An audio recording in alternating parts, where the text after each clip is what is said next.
Welcome everyone! Today let's paint a colorful and happy portrait using gouache paints.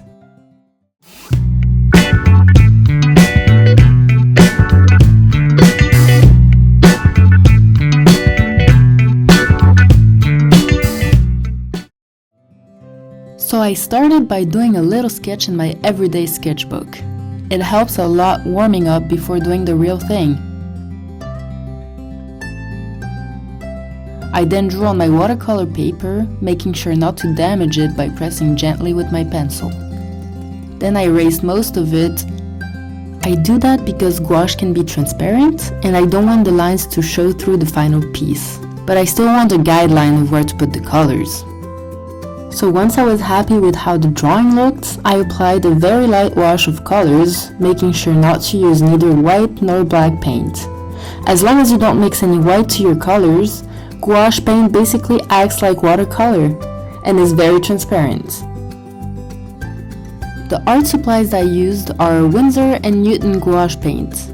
I used 9 colors, 2 blues, a yellow ochre, a dark yellow, a primary yellow and red, as well as a cooler red, and of course black and white. I'm only using 3 paint brushes, a 1/2-inch flat brush and 2 round ones. And I'm painting in my watercolor sketchbook.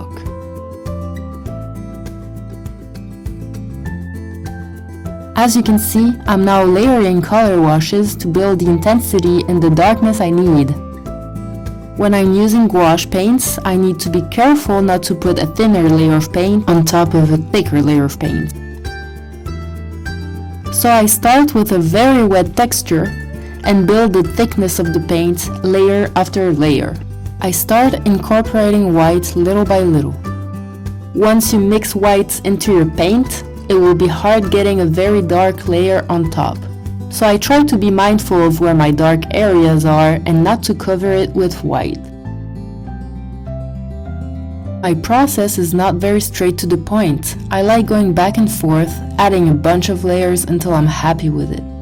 I go from the hat to the face, to the bow and all over again, trying to keep the whole image coherent.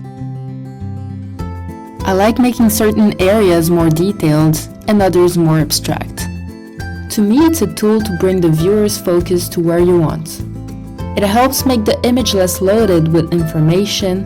As a result, the image is easier to look at and more interesting in my opinion. I also try to think about cool and warm tones.